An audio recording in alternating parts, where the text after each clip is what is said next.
பண்ணனா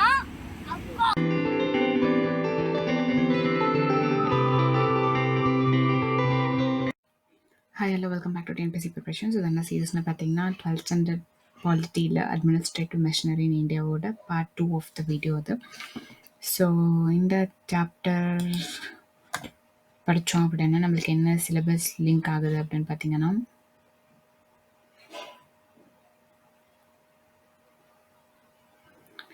குரூப் 2 சிலபஸில் unit 2 current ஈவெண்ட்ஸில் general administration அப்படின்னு சொல்லிட்டு நம்மளுக்கு ஒரு டாபிக் இருக்குது. ஸோ அது வந்து நம்மளுக்கு வந்து லிங்க் ஆகும். ஸோ இது வந்து பார்ட் 2 ஆஃப் த வீடியோ அப்படின்றனால 18th ஸ்லைடுக்கு வந்து போகிறோம்.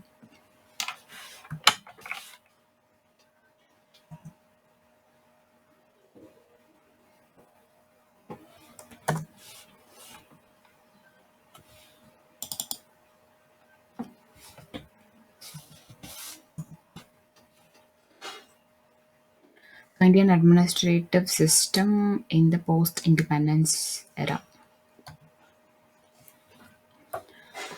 ஸோ இந்தியன் அட்மினிஸ்ட்ரேஷனோட ஃபங்க்ஷன்ஸ் ஆகட்டும், பொறுப்புகள் ஆகட்டும், இண்டிபெண்ட் இந்தியாவில் ஒரு பெரிய சேஞ்சஸ் வந்துச்சு அதோட ஃபங்க்ஷன்ஸ்லேயும் ரெஸ்பான்சிபிலிட்டிஸ்லையும். ஸோ முன்னாடி வந்து அவங்க வந்து பிரிட்டிஷ் பார்லிமெண்ட்டில் ரெஸ்பான்சிபிலிட்டி இல்லாமல் இருந்தாங்கன்னு சொன்னோம். பட் இண்டிபெண்ட் ஆனப்புறம் விடுதலை ஆனதுக்கப்புறம் இந்தியன் அட்மினிஸ்ட்ரேஷன் சிஸ்டம் வந்து லெஜிஸ்லேச்சருக்கும் சரி எக்ஸிக்யூட்டிவ்க்கும் சரி அவங்க வந்து responsible accountable. So government of India வந்து வெல்ஃபேர் ஸ்டேட்டை வந்து ப்ரிஃபர் பண்ணனால அவங்களோட அட்மினிஸ்ட்ரேட்டிவ் அத்தாரிட்டிஸோட ரெஸ்பான்சிபிலிட்டி பொறுப்புகள் வந்து இன்க்ரீஸ்ட் மேனிஃபோல்ட் அப்படின்னு சொல்கிறாங்க. So many of different types ரொம்ப டிஃப்ரெண்ட் டைப்ஸ் ஆஃப் ரெஸ்பான்சிபிலிட்டிஸ் வந்து அவங்களுக்கு வந்து இன்க்ரீஸ் ஆச்சு. ஸோ ஜவஹர்லால் நேரு தலைமையில் அமைஞ்ச அந்த புது கவர்மெண்ட் வந்து டெமோக்ராட்டிக் சோஷியலிசமை வந்து கொண்டு வந்தாங்க. ஸோ அது இல்லாமல் பிளான்ட் எக்கனாமியை வந்து இன்ட்ரடியூஸ் பண்ணாங்க. ஸோ டு அச்சீவ் மாடர்னைசேஷனையும் சரி ஈக்குவலைசேஷன் டெஸ்டர் க்ரோத் இது எல்லாத்தையும் அச்சீவ் பண்ணுறதுக்காக பிளான்ட் எக்கனாமியை வந்து இன்ட்ரடியூஸ் பண்ணாங்க. ஸோ அந்த கவர்மெண்ட் மிக்சட் எக்கனாமியை சூஸ் பண்ணாங்க. மிக்சட் எக்கனாமி அப்படின்னா டெமோக்ரஸி அண்ட் த சோஷியலிசம் அதோட காம்பினேஷன் வந்து இருக்கணும் அப்படின்றதுக்காக மிக்சட் எக்கனாமியை வந்து ப்ரிஃபர் பண்ணாங்க. ஸோ மிக்சட் எக்கனாமியில் வந்து பேசிக் இண்டஸ்ட்ரீஸான for example iron and steel இதெல்லாம் வந்து கவர்மெண்ட் செக்டர் வந்து டெவலப் பண்ணுவாங்கன்னு. ஸோ ப்ரைவேட் செக்டரை வந்து மீடியம் இண்டஸ்ட்ரீஸில் டிரான்ஸ்போர்ட் ஏவியேஷன்ஸில் வந்து ப்ரைவேட் செக்டரை வந்து இன்வால்வ் பண்ணியிருக்காங்க. ஸோ இந்தியன் அட்மினிஸ்ட்ரேட்டிவ் சிஸ்டம் வந்து அதோட கோல்ஸை வந்து அச்சீவ் பண்ணும் அப்படின்றதுக்காக நிறைய எஃபர்ட்ஸ் வந்து போட வேண்டியதாக இருந்தது. டு எக்ஸர்ட் மோர் அப்படின்னு சொல்கிறாங்க. ஸோ எக்ஸர்ட் அப்படின்னா to make a big effort கடும் முயற்சியில் ஈடுபடு. ஸோ ஒவ்வொரு பிளான்லேயும் அதோட கோல் அச்சீவ் பண்ணுறதுக்காக நிறைய எஃபர்ட் போட வேண்டியதாக இருந்தது. ஸோ அந்த மாதிரி போடப்பட்ட எஃபர்ட்ஸில் first 3 5-year plans. So first plan பார்த்தீங்கன்னா 1951 to 56, செகண்ட் வந்து 56 to 61, தேர்ட் பிளான் வந்து 61 to 66. அப்படி போடப்பட்ட எஃபர்ட்ஸில் வந்து ஃபஸ்ட்டு 3 பிளானில் வந்து ஒரு பெரிய ரிசல்ட் ட்ரிமெண்டஸ் ரிசல்ட் வந்து கிடச்சதுன்னு சொல்கிறாங்க. வெரி லார்ஜ் ஆர் கிரேட் மிக பேரளவான இல்லை மிகப்பெரிய எஃபர்ட்ஸ் வந்து அவங்களுக்கு கிடச்சதுன்னு சொல்கிறாங்க. ஸோ அதுக்கப்புறம் இந்தியன் எக்கனாமி வந்து நிறைய க்ரைசிஸை வந்து ஃபேஸ் பண்ண வேண்டியதாக இருந்தது. ஸோ இதில் வந்து கேபிட்டலிசம் இன் இட்ஸ் கார்பரேட் ஃபக்கெட் ஒரு கார்பரேட் வந்து ஒரு பில்டிங்காக இருந்துச்சுன்னா அதோட ஃபக்கெட் தான் வந்து முகப்பு. So the front wall of a large building that you see from the outside அதுதான் வந்து ஃபக்கெட். ஸோ ஃபக்கெட் கேபிட்டலிசமாக இருந்துச்சு அப்படின்னா அது வந்து ஒரு விக்ட்ரியை நோக்கி போகும் அப்படின்ற மாதிரி அந்த லைன் கொடுத்துருக்காங்க. கேபிட்டலிசம் இன் இட்ஸ் கார்பரேட் ஃபக்கெட் ட்ரூயிம்ப்டு அப்படின்னு சொல்லிட்டு. நெக்ஸ்ட்டு பார்த்தீங்கன்னா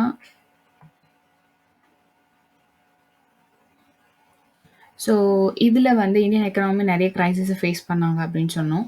ஸோ கண்டிஷன்ஸ் மாற மாற அட்மினிஸ்ட்ரேட்டிவ் சிஸ்டம் அதுக்கேற்ற மாதிரி அடாப்ட் பண்ணிக்கிட்டாங்க. ஸோ அதனால அது வந்து அட்மைரபிள் ஒரு ரெஸ்பெக்ட்ஃபுல் பொசிஷனில் வந்து இருந்தது. பிகாஸ் தனக்கு தானே அதை வந்து மாற்றி அமைச்சிக்கிட்டு சேஞ்சிங் நீட்ஸ்க்கு ஏற்ற மாதிரி in a way that arouses or deserves respect and approval தான் வந்து அட்மைரபிள். ஸோ நிறைய காம்ப்ளெக்ஸ் இஷ்யூஸ் ஃபேஸ் பண்ணாங்க அப்படின்னு சொன்னோம் இல்லையா. ஸோ அதில் one of the serious issue அப்படின்னா அது வந்து கரப்ஷன். ஸோ கரப்ஷன் வந்து ஹையஸ்ட் அட்மினிஸ்ட்ரேட்டிவ் ஆஃபீஸஸில் வந்து அந்த கரப்ஷனை நம்ம வந்து பார்க்க முடிஞ்சாலும் அதுக்கும் நம்மளோட நேஷன் காலத்துக்கு ஏற்ப சூஸ் பண்ண எக்கனாமிக் ஆர்டருக்கும் சம்மந்தம் இல்ல அப்படின்னு சொல்றாங்க. பிகாஸ் கரப்ஷன் அப்படின்றது வந்து நேரு எராக்கு முன்னாடியும் சரி, இப்ப இருக்க எக்கனாமிக் ஆர்டர்லயும் சரி, எவ்ரி ஆர்டர்ல வந்து அது இருந்திருக்கு. அதனால நம்மளோட டெமோக்ராட்டிக் சிஸ்டம வந்து நம்ம வந்து கண்டெம் பண்ணக்கூடாதுன்னு சொல்றாங்க. ஒருவரை தண்டனைக்குரிய தெரிவு இல்ல குற்றம் தீர்ப்பளி. ஸோ அதனால நம்மளோட டெமோக்ராட்டிக் சிஸ்டம நம்ம தப்பு சொல்லக்கூடாது. பிகாஸ் எல்லா லெவல்லயுமே, எல்லா காலத்துலயுமே அந்த கரப்ஷன் அப்படின்றது இருக்கிறனால அப்படின்னு சொல்றாங்க. ஸோ கொலோனியல் ரெஜிம்ல நெறைய நிர்வாகத்துக்கு தேவையான டிவைஸஸ வந்து இன்ட்ரோடியூஸ் பண்ணியிருக்காங்க. சர்வே, சென்சஸ் இல்லாட்டினா இப்போ சென்சஸ் சர்வேலாம் எடுத்தாங்கன்னா தான் எந்த மாரி மக்கள் என்னென்ன நிலைமையில இருக்காங்க, என்னென்ன அவங்களுக்கு தேவைப்படுது, அந்த தேவைய நம்ம பூர்த்தி செய்யலாம். ஸோ அதெல்லாம் அட்மினிஸ்ட்ரேஷனுக்கு யூஸ் ஆகக்கூடிய சில டிவைஸஸ். அதே மாரி ஸோ அந்த மாரி சர்வே பண்ணும்போது அவங்க என்ன இஷ்யூஸ் ஃபேஸ் பண்றாங்க, எக்ஸ்க்ளூசிவா இஷ்யூஸ் என்ன ஃபேஸ் பண்றாங்க அப்படின்னு தெரிஞ்சுக்கிட்டு, அதுக்கு டிபார்ட்மெண்ட்ஸ் கிரியேட் பண்ண. ஸோ டிபார்ட்மெண்ட்ஸ் அதனால ஒவ்வொன்னும் பப்ளிக் ஒர்க்ஸ்க்கு தனியா டிபார்ட்மெண்ட் இருக்கு, எஜுகேஷனுக்கு தனியா டிபார்ட்மெண்ட். ஸோ எக்ஸ்க்ளூசிவ் இஷ்யூஸ்க்காக நம்பர் ஆஃப் டிபார்ட்மெண்ட்ஸை வந்து கிரியேட் பண்ணாங்க. So post colonial era regime, அதாவது இண்டிபெண்டன்ஸ் ஆனதுக்கு அப்புறம் முன்னாடி வந்து ஜுடிஷியரியும் எக்ஸிக்யூட்டிவும் சேர்ந்து யாராவது ஒரு அத்தாரிட்டி இருப்பாங்க, அவங்க ஜுடிஷியரியும், தட் மீன்ஸ் நீதி வழங்குறதும் அவங்க தான், எக்ஸிக்யூட்டிவும் அவங்க தான். ஸோ ஃபார் எக்ஸாம்பிள் நம்ம முன்னாட்ல கிங்குக்கே எடுத்துக்கலாம். ஒரு ஒரு இஷ்யூ, ஒரு கேஸ் அவங்க முன்னாடி வந்தா ஜட்ஜ்மெண்ட் குடுக்குறதும் அவங்க தான். அதே மாரி ஏதாவது ஒரு பாலிசிஸ இம்ப்ளிமெண்ட் பண்றதும் அவங்க தான். பட் இப்ப இருக்க மாடர்ன் ஏரால அது கிடையாது. ஸோ ஜுடிஷியரி அப்படின்னு ஒண்ணு தனியா இருக்கு, நீதி வழங்குறதுக்காக. எக்ஸிக்யூட்டிவ்னு தனியா ஒண்ணு இருக்கு, பாலிசிஸ இம்ப்ளிமெண்ட் பண்றதுக்காக. ஸோ ஜுடிஷியல் ஃபங்ஷனையும், எக்ஸிக்யூட்டிவ் ஃபங்ஷனையும் வந்து செக்ரிகேட் பண்ணியிருக்காங்க.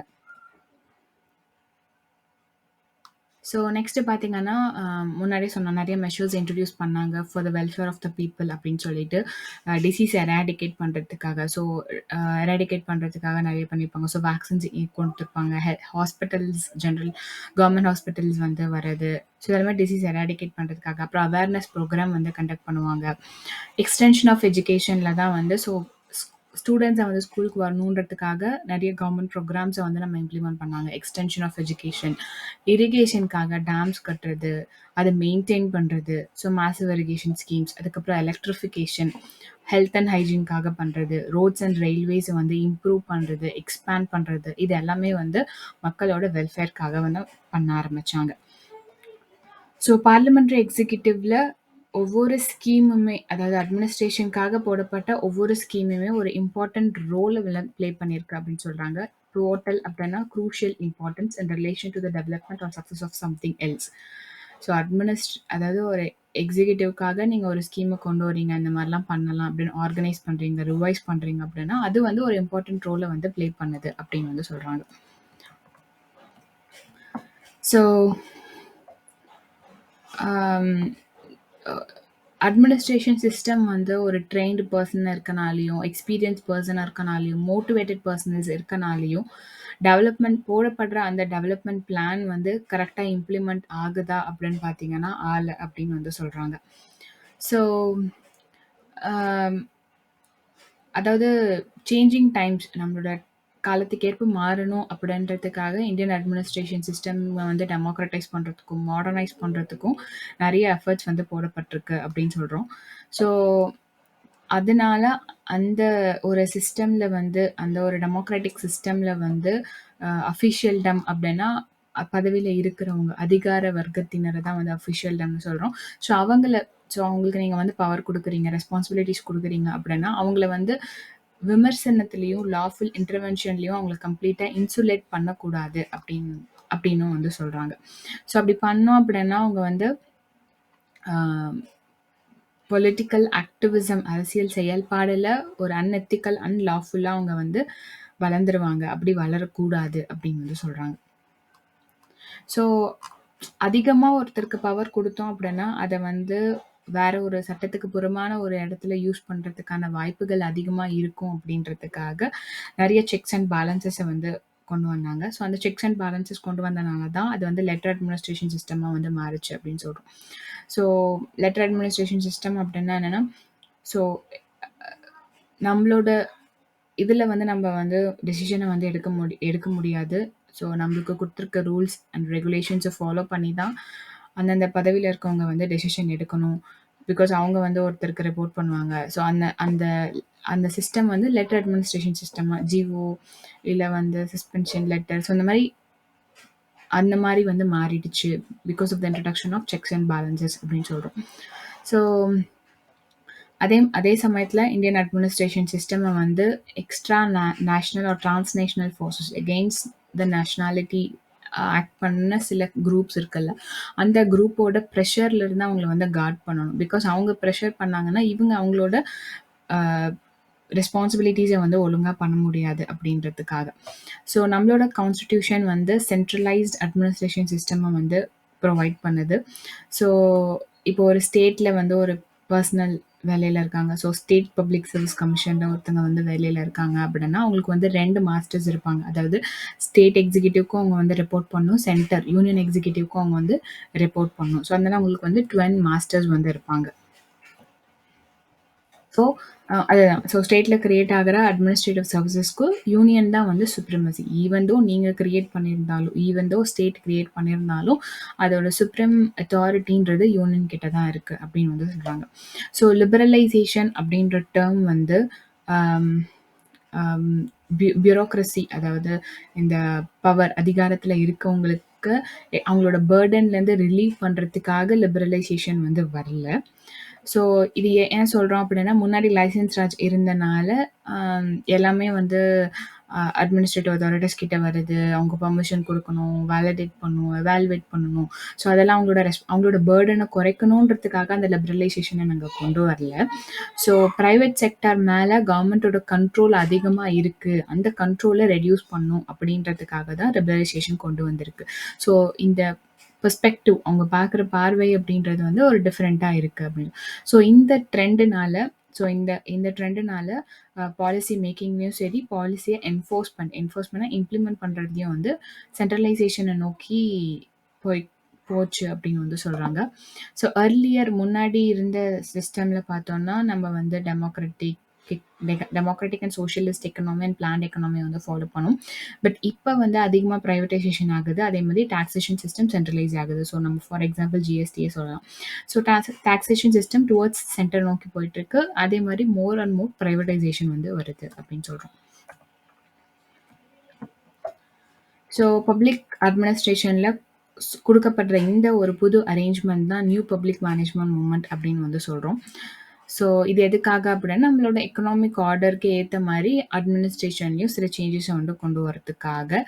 ஸோ பப்ளிக் அட்மினிஸ்ட்ரேஷன் வந்து ரொம்ப ஃபைட் பண்ணியிருக்காங்க, ஸ்ட்ரகிள் பண்ணியிருக்காங்கன்னு சொல்கிறாங்க. எதுக்காகனா டொமஸ்டிக் மார்க்கெட்டை வந்து ஓப்பன் பண்ணுறதுக்காக புது இன்வெஸ்டர்ஸ்னால் இந்தியாலையும் சரி அப்ராட்லேயும் இருக்க கார்பரேட்ஸை வந்து புது இன்வெஸ்டர்ஸ் அவங்களுக்கு டொமஸ்டிக் மார்க்கெட்டை ஓப்பன் பண்ணும் அப்படின்னு நிறையவங்க வந்து ஸ்ட்ரகிள் பண்ணியிருக்காங்கன்னு சொல்கிறாங்க. அதில் அவங்க என்னென்ன பண்ணாங்கன்னா டிஸ்இன்வெஸ்ட்மெண்ட். ஸோ பப்ளிக் கவர்மெண்ட் வந்து ஒரு சில கம்பெனிஸில் இன்வெஸ்ட் பண்ணியிருப்பாங்க. ஸோ அதை வந்து திரும்ப ப்ரைவேட்க்கு வந்து கொடுக்கறதுக்காக டிஸ்இன்வெஸ்ட்மெண்ட், டீசப்சிடைசேஷன், லிபரலைசிங், டாக்ஸ் சிஸ்டம் வந்து சென்ட்ரலைஸ் பண்ணுறது, இது எல்லாமே ட்ரேட் பண்ணுறவங்களுக்கும் இன்வெஸ்டர்ஸ்க்கும் ஃபேவராக இருக்கணும் அப்படின்றதுக்காக இந்த பாலிசிஸ் எல்லாம் வந்து பண்ணியிருக்காங்க அப்படின்னு சொல்கிறாங்க.